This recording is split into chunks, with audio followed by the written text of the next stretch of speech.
we go through the World's Fairs a little bit there? Because I feel like I don't even know what I didn't know what these things are, and I feel like there's probably a lot of people that don't really know what the World's Fair is. As a small synopsis, the World's Fairs were made with a dual purpose. First was unity, and they'd been using that word even back then. Unity of different nations and different world powers and different peoples. And so the World's Fair was a gallery or an exhibition, a museum of a city in which all representatives had structures, showed a bit of their culture. You can see this with Mongols and Tartars, with Americans, with French, with Japanese even. And each would build a structure and showcase a bit of their thing. Now, the strange thing about these World's Fairs and these exhibitions, they don't feature the major religions of the time. Oh, they all seem to feature esoterica. That's interesting. You see the goddess Columbia quite often. You see zodiacal representations, and you do not see the Christ. You do not, well, of course you don't see Muhammad, but you don't see any of the other major religions of the world. I mean, even Catholicism. These buildings, which Flavor will get into, seem steeped in myth and widely accepted and widely known. It seems like the start of technocracy, really. Getting rid of the religion is the new age of the scientist, the materialistic religion. But on the other side of the coin, it belies an intense familiarity with what we consider myth. I mean, for most people, the most things that they know about the zodiac and Greek and Roman myth, and even predating that, comes from the Marvel universe, or comes from the Disney cartoon movie Hercules. Outside of that, they don't know. But even a couple hundred years ago, this seemed to be public knowledge. Yes. Yeah, it's interesting how much stuff was talked about in the 1800s, the way that it is compared to how it's discussed now. When you mention Tartary, you get, instantly it's like, oh, whatever. Okay, man. Well, sure. All right. Mud floods, whatever. Fair. The architecture is like, but look at it. You just have to look at it to see. So I do have some pictures of the Buffalo Expo to look at. Because there's a wrinkle to the World's Fair on top of all of the things we just said about this new world order, this brainwashing, is the actual construction of it. Buffalo, this place? Yeah, so this is the 1901 Pan-American Exposition in Buffalo, New York. Which would practically border with Ottawa and Toronto, right? Yes, I grew up in this area. I have a great aunt that went to this. I have a picture of her, a family photo of her on some kind of electric or steam trolley that she took. She was living in Buffalo at the time. My family is from that area. I've heard they don't really talk about it a whole lot. That whole area is probably, I could do a whole show just on this area alone, with all the different things to tug on between the Erie Canal and the falls and the Tesla hydroelectric plant and all kinds of stuff. But we have the Pan American Buffalo Exposition of 1901. So here we have, this is the Temple of Music. So these structures, we are told, are temporary. In 18 months, they constructed, yes. In 18 months, they constructed this city. It took them 18 months to build, and there are several structures that they claim are temporary that still stand. The Buffalo Historical Society Museum, I've been there. I took a field trip there when I was in elementary school. That is a leftover building from this fair. It is made of stone. It is made of marble. For some reason, they decided to build some of them permanently and some of them not permanently. These are apparently made of wood, steel frame, and plaster. Oh, here's the building that still exists today. So, I mean, it's pretty clear this was a permanent building that they built right alongside all of this, which is temporary. All these canals, they were built specifically for the fair. The fair, and you can see here, I don't know how they did this. I legitimately do not understand how you are able to have this many electric lights. That's why it's kind of hard to find night shots of the World's Fair. You won't, and because you don't, they're pretty rare, because I don't think they want people seeing this stuff, because this is supposed to be plaster, essentially plaster molding, all of this stuff, temporary statues. You can see here, you can see the wooden frames. I'm not saying that many of these weren't made of wood. I take a pretty middle road stance on these. I do think a lot of these were actually temporary structures. I don't think all of them were. I think some of them definitely were repurposed structures that they built the fair around. But I do actually believe I have seen enough evidence of these construction photos to be fairly sure that these are actually temporary plaster, wood frame, steel frame structures that they tore down after 10 months. You also have to consider that there was a snowstorm right before this fair opened. And if anyone's lived near a Great Lake, when a lake effect snow blizzard happens, I don't know what possible construction temporary construction could have survived this. So we have an entire civilization and generation of people with master level craftsmanship that have been removed from this society. They have been killed. They've been exterminated. They were sent through 2 world wars to ensure that nobody would have the ability to make these things ever again. You work in construction, or relatively speaking, what kind of logistics would it take just to build one of these temporarily? I don't know that we could do it in 18 months. It'd be a hell of a time. I mean, we don't get much done in 18 months.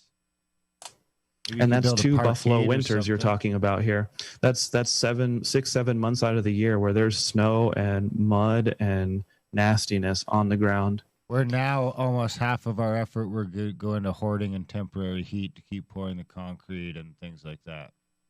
Yep. So these people worked straight through the winter, didn't stop, worked through 2 winters, and built all of these structures just to have it torn down in less than a year. So what are you thinking the reason of that is then? Like, is this another iconoclast repurpose? Put something over top of what's there to hide it, or to part of it, yes. The other part of it, it's almost like an esoteric ritual. The amount of energy that these people put into these works. I mean, these are works of art. Yeah, they're not just like, this isn't going to the state fair and riding a Ferris wheel and you've got little booths set up and like maybe you've got a pavilion with some cars in it. I mean, we are talking the largest structures, indoor structures on the planet at the time, filled with things for people to do. And the amount of work and the amount of engineering and the fact that all of those people, apparently we just lost. I mean, everyone should be related to a master mason in their family based off of how many because this is just one. We have fairs. We have these types of fairs, expositions that start. I mean, they started in 1870. That's where the Eiffel Tower came from. The Eiffel Tower came from the exposition in Paris in 1870. It was the same thing. It was all lit up. It had a crazy. I think they had some kind of like gas, like a helium type system. Yeah, it was not a filament based electric system. I mean, if you look at those lights, they have a lot of them have like some of them have spotlights and things like that, and very interesting. It looks like colors. They had some other form of tech. They were mixing the old with the new. They were using old world lost technology to build them, but they were displaying new world order technology to the people who were going to learn how the new society was going. Wow, that's fantastic. It's a trip. Was that designed, especially sticking with that buffalo one for a couple minutes, was it designed in any kind of sacred geometrical way, or if you looked at it above with a plan view, would you? I mean, besides the fact that it's gorgeous, I haven't actually gone and done any specific work on the physical The layout, geometry yeah. That's of the layout. Yeah, that's all pre-aerial photograph. Now They have Well, drawings. they'd have drawings, Yeah, They I had guess they'd have drawings. They had drawings. airships Somebody back then designed too. it all. Somebody designed it all. All you could do is just get a little airship and float above the city, and you could draw out a picture anytime you wanted. Yeah, from the 13 or 1400s, they had been making aerial view paintings and drawings and lithographs of cities with balloons, dirigibles. So, I mean, they'd been doing that worldwide. But back to the idea of something sacred happening, it almost seems as if a reverence was paid to these locations, temporary structures built around permanent structure and fortification, like a week-long bacchanalia in honor of these reclaimed ancient sites. Yeah. You can find expositions from Canada all down. Your internet's breaking up there, Armouro. On the west coast. Those packets are coming in nice and crisp. All through the U.S. and into South America. Still is it should belong. Oh no, Armouro, am I dying? you'll have to. Yeah, you're dying. You'll have to repeat the last couple minutes. I think when you mentioned Canada. Yeah. Let's see if it helps with his video off. Yeah. Yeah, that's just fascinating. I mean, I think it kind of will lead us down the road into some of the other buildings, even in Salt Lake City and some of these other things people are talking about that seem to just be how was it even possible 100 years ago or 150 years ago?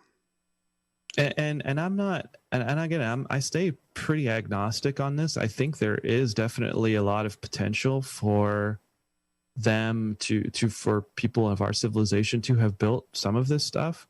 But even that has gone away. Even those skills have not been passed down from the old world. Oh, even the design of our modern cities, it's disgusting. All the strip malls and it's just completely inefficient, and the little neighborhoods everywhere. The cities are just grids. It's just terrible. I just wonder if this, like you said, that the kind of mark of the global civilization, people call it Tartaria. I actually like the phrase, I'm still host, I guess. Oh yeah. You got to let him back in. Yeah. There he goes. I'm sorry, where was I? You were going to talk about the global civilization phrase. Yeah. And then we'll get back to what Armouro was saying before he got cut off. Yeah, I like to call it the grand unified architecture. I prefer that as a phrase because it stays agnostic of a particular civilization, because I don't think we know who the civilization is necessarily. So, and I don't think it's Roman. You know, they call it Greco Roman architecture. I don't like that phrase either. I like grand unified architecture. Nice. That's perfect. So, Armouro, we lost you when you started talking about Canada, I think, in there. I heard the word Canada, but then we lost you after that for like a good 2 or 3 minutes. Oh, no. Well, imagine that whatever I said was brilliant. It was. Okay.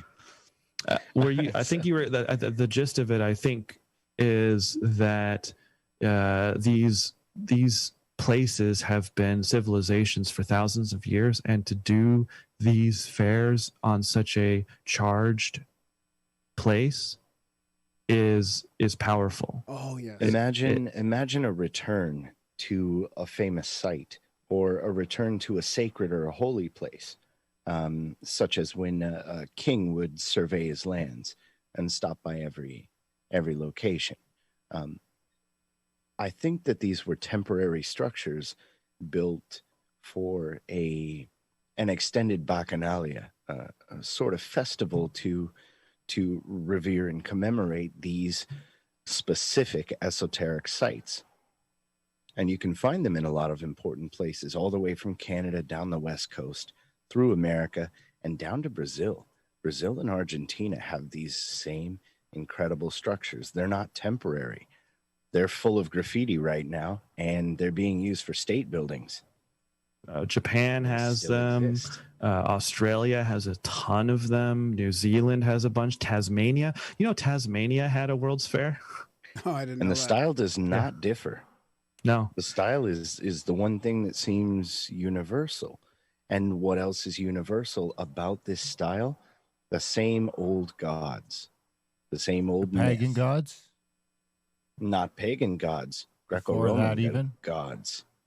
I mean, I thought the who knows Greco-Romans were sharing a lot of gods with the pagans, weren't they? that they were, but not. It's decidedly Greco-Roman. Like, why do you find Neptune and the goddess Columbia everywhere? Why do you find the goddess Kali? And how do these people in Japan or Brazil know these? That's really strange. I'd like to end up in Argentina one day. Before you go on from that, I want to mention, because you're talking about the Rome and all that. So what about, because there seems to be a ton of evidence of Mussolini excavating giant chunks of Rome, and there doesn't seem to be an event or a catalyst or anything in between that 2,000-year history that allows 40 or 50 feet of debris to build up on top of this. Yep, I've got those photos right here. This is the excavation of Rome by Mussolini in the 30s.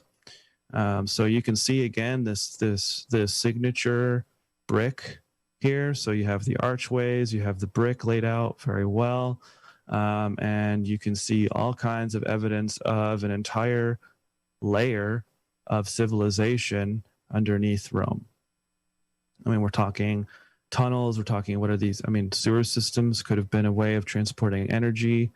Could have been, these could have been railroads back then. I mean, I don't know. But there are, I mean, I don't know how long it took them to excavate this stuff, but, and this is a massive amount of material. And so we're those talking statues were underneath there too. Yeah.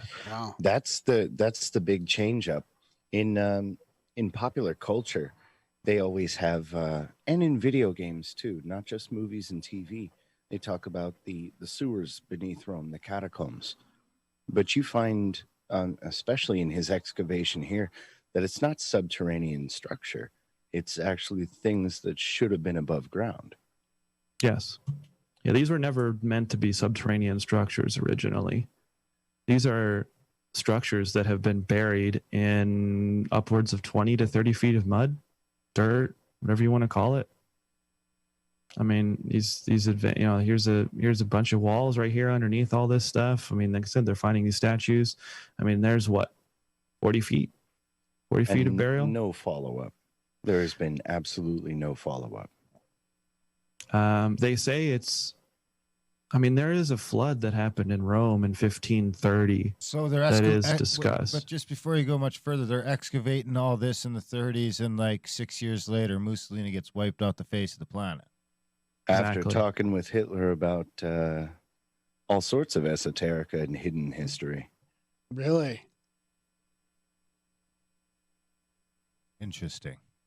Yeah, they were both on the wrong side of Bolshevism, but when we were talking about the general sweeping of the board and consolidation of power, how this relates to the hidden history angle is the population replacement and changing of history. We've still got those same proverbial Benedictine monks rewriting their deeds to a building. And this the sweep has been made almost completely now, but even as recently as World War I, you had entire nations who knew otherwise. Oh, that just brings a whole other element to the global wars in the last 150 years. Most definitely. Here's another example of similar style burial. This, however, is in Kansas City, Kansas in the 1870s. So as you can see here, the fine citizens of Kansas City have decided to construct this building right alongside a 2-story mud drift. I don't know why they would choose to not remove this dirt before they made this building. Seems like they gave themselves a lot of arbitrary work to do if they were building this right alongside this dirt wall. But you can see there's a lot of evidence that for some reason in Kansas City, we have a pretty big problem with where all this dirt came from. I mean, we're talking an entire city's worth of stuff buried underneath Kansas City.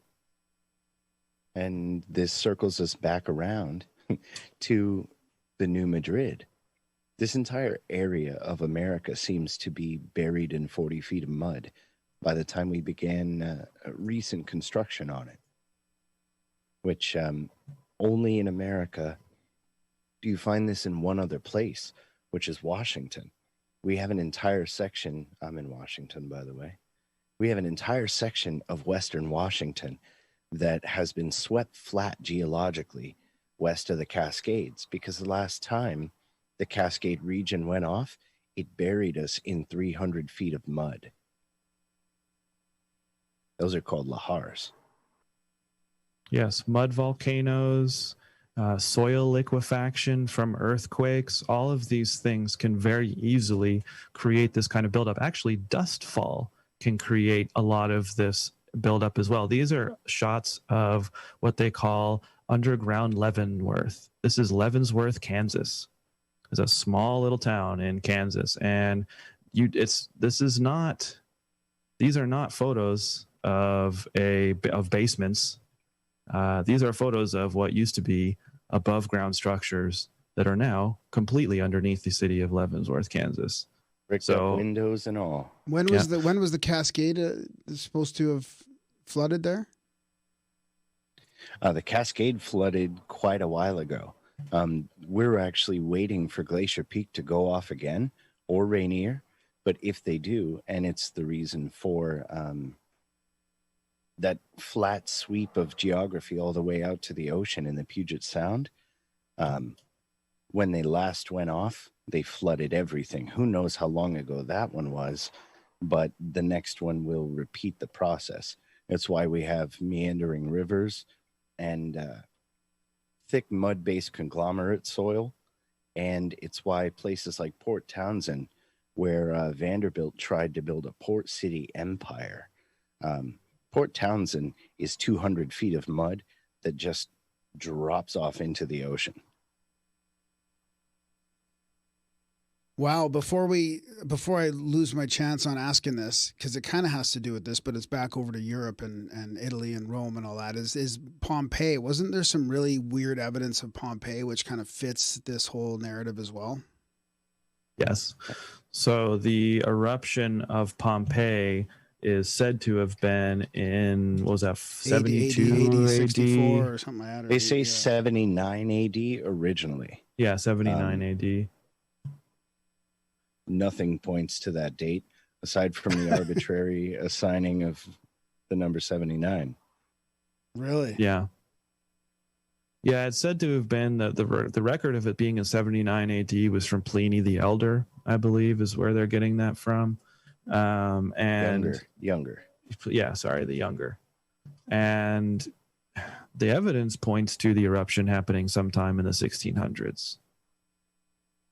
In my opinion. They said that they couldn't find Pompeii until 1631, but Pompeii is openly on maps in the very same location with Herculaneum and other cities all through the 1500s.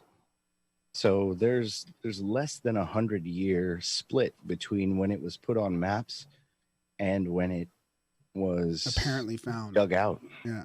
Because they didn't know it was there. Apparently, that's what they're claiming. They say that for 1,600 years they couldn't find the thing. Yeah. But every map maker had found it and had been right about it up until the day they dug it out. Yes. And they found stuff in there that couldn't have been from 79 AD, right? Yeah, there was depictions of, well, it's debated whether or not, Right. I mean, this is kind of a loose association, but there was a picture of what looked like a pineapple on a mosaic in there. And, you know, I've heard some people say it might be a loaf of bread, it might be this, it might be that, maybe sure. But it is interesting. It does look kind of like a pineapple, and pineapples were definitely not known to Italy until, you know, quite a bit later than 79 AD. Let's just put it that way. Mid 13 to 1400s, when Europe reopened trade with the Arab states. That's when we got the pineapple. Now, the famous evidence, aside from the maps that talks about Pompeii, is the fresco that they found of the three women.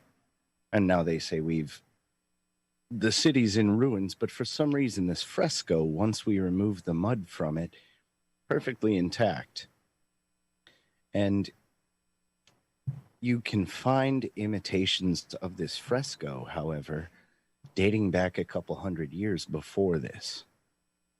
And so for it to have been secret for 1,500 years, there's your discrepancy. I have one more interesting wrinkle on the Pompeii thing. This is an image from the Habsburg Book of Miracles. This was a manuscript made in the 1500s, which depicts the eruption of Vesuvius in Pompeii occurring in 1482. Really? Which is right around that time where they rewrote everything. Correct. So this is a very interesting. Do you think impact? Is that what you guys? Because that would line up. I mean, we just did episode 1 with Randall Carlson, and I mean, the interesting thing, like we did episode 2, was on some of the stuff they found in Egypt, which just defies all fucking logic. We like talking about Egypt. Oh yeah. So I can't remember where I was going with about that. the impact. I mean, oh yeah. So it seems like the volcanoes and the mud floods and the cascades could all be like what makes that the river running backwards, the 8.2 before the Richter scale exists. I mean that the comet, that all to me points to an impact. Flat Earth. Not well, no, I think more of like the because I look at it as being a part of the precessional cycle that involves running into shit every 12,960 years. And I think that because people are worried we're running into that now, but by my calculations we're late by about a few hundred years, which would line up pretty well with the dates you guys are saying. So it was early then, maybe. Are we late or are we early? Well, that's what I mean. Like the impact happened in the time period you're mentioning, and oh yeah. Now we've got another 12,000 years now. Stepped on. This all gets stepped on by the different groups as everybody looks at it. The impact is a viable hypothesis, but according to the Electric Universe crew, no way. Anything large enough to penetrate our atmosphere would be broken up by the static discharge, the plasma interaction. According to the flat Earth groups, this sort of impact wouldn't actually be a meteor. It would be the result of volcanism.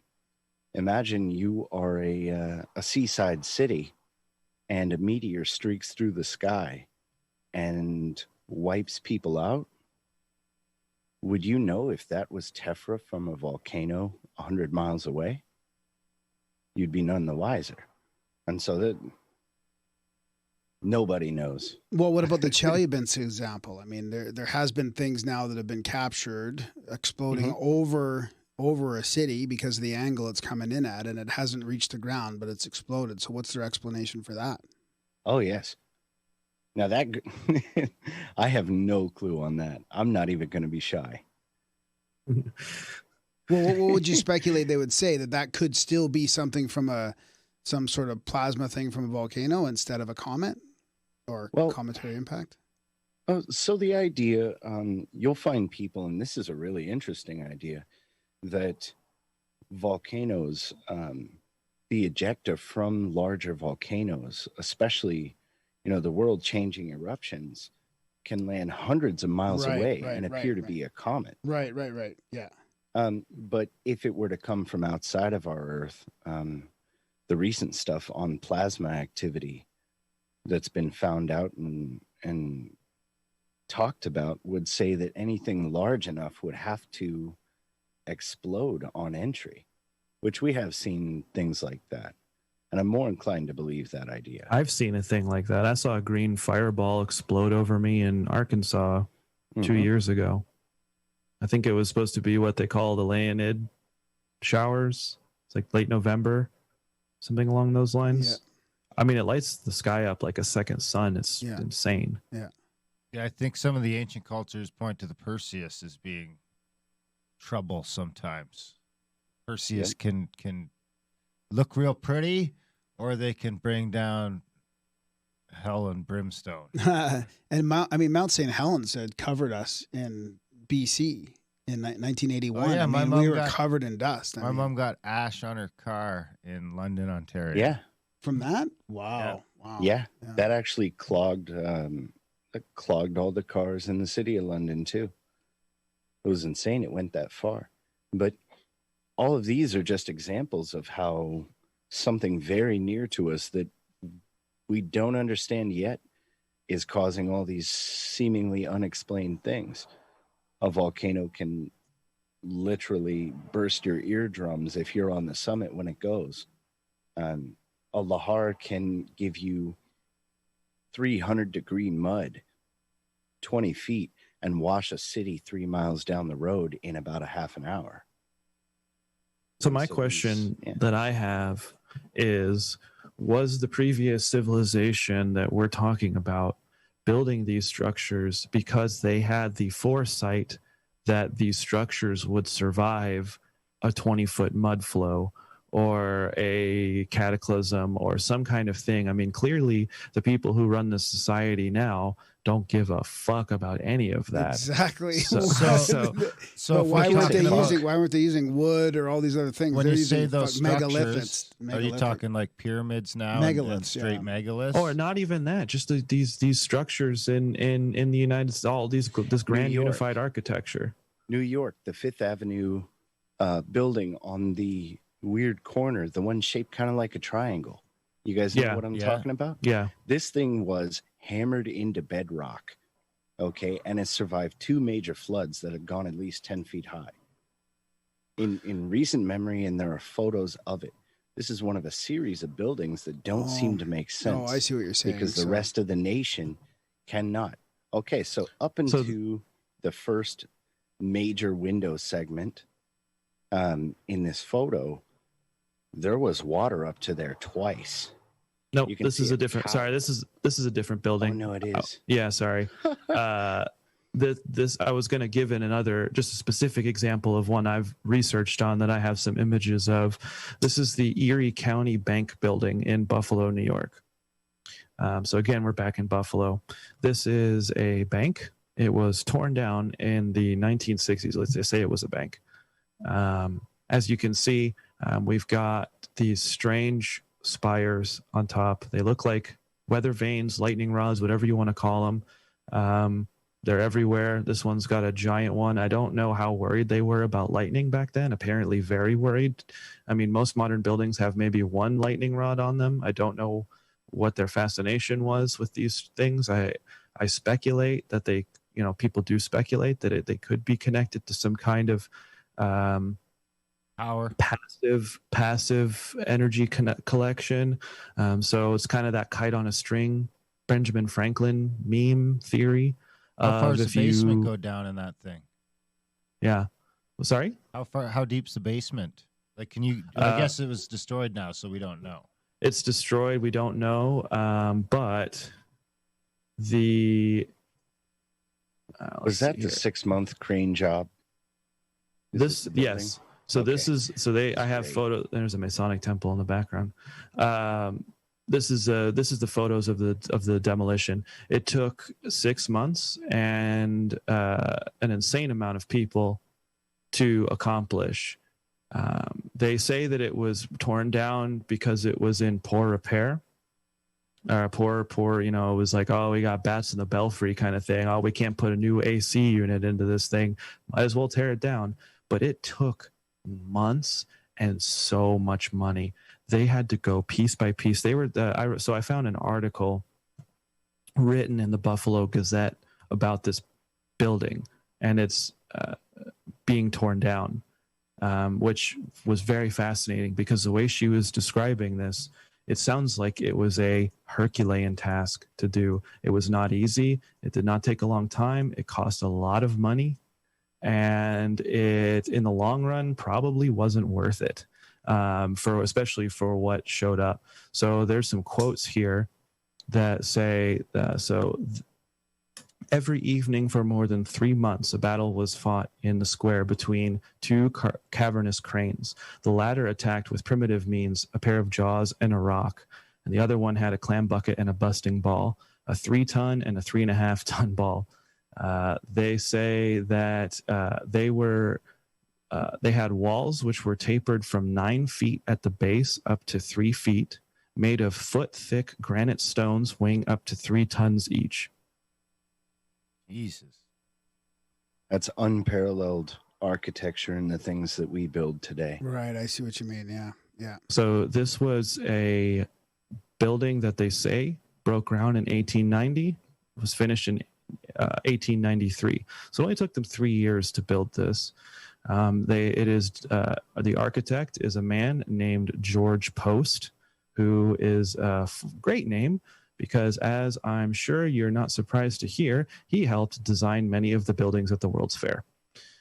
Many of the World's Fairs. So all of these architects who are responsible for the design of these buildings, these permanent buildings that exist in these huge cities, were also the ones who just so happened to be picked to design all of the World's Fairs structures that we saw earlier. So there's another connection there. They're all like educated in Columbia University. They were like 12 years old when they graduated or something. They started doing architecture and like when they were 20, they started their own firm, and they would win these competitions to just build these buildings. That's the story you'll find with almost all these. The building you mentioned earlier, the Triangle building in New York City, was the same thing. A young kid designed it, won a contest to the design, and that's the story. But it turns out that they're all a bunch of rich kids from ancient bloodlines from like Dutch families and German families that are responsible for the repurposing of our history. And so I think what we're looking at is we have these repurposed structures. They give these spooks the title of architect, and they're the ones that are responsible for the retrofitting of these structures. They are not the progenitors. They are not the designers of these structures. They are the inheritors. That's why all these cities are founded and not built. Ever wonder about that? The wordplay? Founded, not constructed.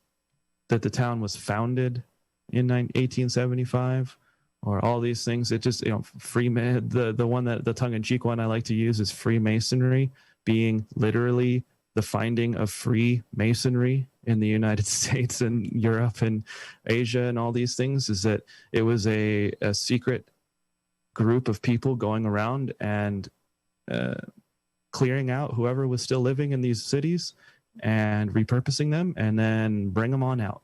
Let's repopulate. Let's get the people working again. And by the time they show up, I mean, it's these kids coming off of orphan trains, and these parents are sending their kids off on these trains to the Midwest, and they get off and they're given 3 meals and a place to work, and that's it. That's all you need to know. Oh, and the history is we built this 5 years ago. Okay, cool, no problem. And the World's Fair helps you, expand solidify the cities and it also just redo the whole infrastructure of the city at the same time. Yes. And provides a complete meeting place for the elite of the area. Yes. What about that Penn Station? Isn't that another big one? Penn Station's huge. I wonder if some of these structures weren't used as airships, some sort of airship-based. Like an airport? Right? Yeah. Yeah. You see a lot of the designs of these train stations. They do look like a airship could be flown through them or kept in them. If you just bust out one of the walls, they have that sort of half cylindrical design to them that kind of makes them look like hangars. In a lot of situations, you find a lot of that style of structure in that period of time, is those sort of huge cavernous, half cylindrical, hangar looking structures in major cities. And then you have the large spires, like at the top of the Empire State Building, that was used as refueling stations for airships. And the world's history of dirigibles and airships is sufficiently sequestered that you could do an entire hidden history episode just on those. Did you guys ever have the airships guy on, or was that maybe a THC episode from like a few years ago? I can't remember that guy's name. He was the Hindenburg guy. Yeah, we talked to one guy. I'll remember the name in a sec here, but I don't think he was getting into the secret society in Germany. I can't remember the name that was doing the airships in the mid 1800s. The ones that made the bell. No, I think it goes before that. There's an acronym. There's an acronym for it. You're talking about. Oh, damn! What's the name of that? I know. It's just the ones that tied in with the Sonora Club. Yeah, the Sonora Club. Yeah. Sonora so we Club, did. We did get into that a little bit with what's his name. Well, it'll come to me. Yeah, when I type in Grimerica and airships, nothing comes up. It's probably I think it might have been a THC from back in the day. But he did some really good research on just the whole idea that it was a false, sort of like a false flag event to remove airships from modern day transportation because they were, not something that they wanted to hang around. It was an old world technology that they did not want to see make it into the new world. Wow. Jacques Vallée is the agreed. only one that comes up. Yeah. Is it him? No, it's not. I'll have to pull it up. I'll find it and share it later when I do some digging. But know who it was? It was the ex-military guy there. What's his name? He was on 13 Questions too. I'll find it. You guys go ahead. But but it seems weird that they would want to get rid of all that. I mean, Walter Bosley. I think that's who I was thinking. I think it was. I mean, there's two things. It's there's not enough oil. Not enough oil in the production of this, so that's out. Just for starters. Okay. Yeah. So because we're dealing with, this is the time period that we're dealing with the rise of the oil oligarchs, and that is not a technology they wanted to see going. I mean, at the time, the Germans were designing, and at the time of the Hindenburg, they were designing an engine that would use vented hydrogen exhaust from the other engines to create power. Like, they were making these insanely complex systems for these airships that recycled the exhaust for additional fuel to increase their time, their flight time. They were very safe. I mean, you're just basically floating leisurely about 500 to 1,000 feet above the ground, and you had a life. It was relatively cheap. I think a pound of coal could take you from like across the Atlantic Ocean, like per person. So I mean, it was a pretty involved technology, and some people speculate that a lot of these vanilla skies you see in old photos of structures are the removal of the ubiquity of the airship in the sky. Again, I don't know. It's a fun idea. It's a fun thing to think about. But I definitely do think there is something there to the history of the airship, and there's a very specific reason they didn't want that stuff here anymore. And there's a matching reference to it as well. There's a reason that the rest of the world has transit trains where we seem to have a lack of it. It's because we had oil and petroleum and we had the car. And Henry Ford plus the rest of the U.S. elite had to make sure that their mode of transportation, which they had monopolized already, was prominent. Which is why we're struggling to build trains in America now, and the rest of the world have intense networks. Yep, that's a good point. So if you guys had to pick sort of the single, I don't know what a good word is. What if you had to just sort of shine on one aspect of your research over the last few years that is like let's say you got 10 minutes left here and you've got to explain to our audience what the main reason that you keep fighting the good fight is and going down this rabbit hole, and what would that be for each of you?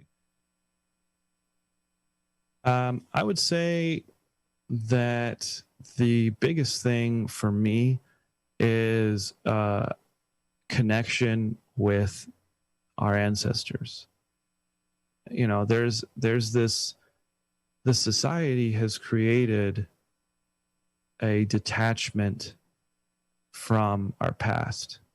We are, and I mean, I'm definitely not the only person to say this. I think this is a Graham Hancock line, is that we are a species with amnesia. Is that his phrase that he kind of uses? That's right. Yep. Yeah. We are a species with amnesia. And I love Graham, and I've read many of his books. I would probably take that amnesia quite a bit earlier quite a bit later in the timeline than he probably, I mean, they kind of cap out of that 12,000 years ago. You know, I think we're experiencing a very similar thing, but we're talking about things that have happened maybe 3 or 4 generations ago. And to me, personally, I find that information to be much more valuable than knowing what happened 13,000 years ago. I think it's amazing that people are discovering all kinds of stuff about those period of times. And I'm not saying that any type of research is better than the other, of course. But for me personally, there is a direct connection that we have to this history that has been falsified, hidden, and not even a lot of times lost, not on purpose. There's a ton of that. I mean, honestly, there may be more of that than there is to do with actual falsifying history. I wonder sometimes how many elites, powerful people actually even know this, or how many actually care. I don't know if there are that many of those people left. I think there definitely were a generation of people who knew, but by the time it's gotten to our generation, man, I mean, you see, I mean, not to get into the new stuff, but like, you know, you see how these people are handling what's going on right now, and they're not exactly sticking the landing. It's probably not going to work out in the way that they think it's going to, because they're single-handedly lazy piece of shit entitled, inheritors of this plan are not going to get it done because they're idiots and they didn't work hard enough. I mean, these guys, look at what these guys did. Look at what their grandparents did. They built they cut down every single tree in the Midwest so they could build fairs for 30 years so that they could brainwash every single American into believing this narrative. I mean, forget the Native Americans, forget the Tartarians coming over here into the West. Like, there has been a complete rewriting of our history that has been done in our relative generation. We know people who have gone through it. I have had great uncles who went through the insane asylum, mental asylum, reprogramming prisons that they had set up for 100 years in the 18 and 1900s. So from a personal level, I am very interested in knowing why this happened and a little bit of what happened. I don't think we're ever going to get down to it. And that's the other part of it that's fun, is that it never stops. So you can just keep going and going and going and going. You know, we didn't even talk about Star Force. This is the first, we're mentioning it in the last 5 minutes. It's like, how do we even forget it? Good Lord. I mean, I could do an entire show about Star Force and how insane those are. I mean, we mentioned Egypt earlier. I mean, there's all kinds of nonsense with Egypt that they've essentially manufactured to create a narrative for ancient Egypt that probably has no bearing in reality. It's just the work of a bunch of French Jesuits going around and with Napoleon and rewriting and making a little fantasy world for people who think archaeology is a real science. I mean, Darwinism, forget about it. You can see my point. Yep. This is a never-ending rabbit hole that needs to be tugged on, and we need to be able to ask ourselves, okay, if we think we know so much about ancient history, why don't we know anything about 200 years ago? That's a great point. It's just what's in your backyard, which is what you started with. It's like, hey, look in your hometown, look in your backyard. There's way more here that's close to us than we think. I went to the ruins of a resort 20 minutes away from me that was built in the 1900s, first concrete structure in Arkansas with foundations and everything. This guy was insane. He built a Roman amphitheater out of concrete and a huge resort in the middle of nowhere in Rogers, Arkansas. And it was torn down and filled in by the Army Corps of Engineers. So there's just a big old lake there now where everybody goes fishing. Dicks. Nobody gives a shit about that place anymore. You can still go see it. There's a 3-story concrete structure that I've been in. I've taken photographs of. It's incredible. And this guy wanted to build a pyramid there, and he was buried with his books and his research. He was entombed in concrete with all of his research, and he is still there to this day. You can go see his entombed concrete structure that he put himself in. Break him out. Get him out of there. Get a load of those books. The books. This is some fucking wild local history that I ask people about. They're like, oh yeah, Montenay. I used to go fishing there. It's like, what?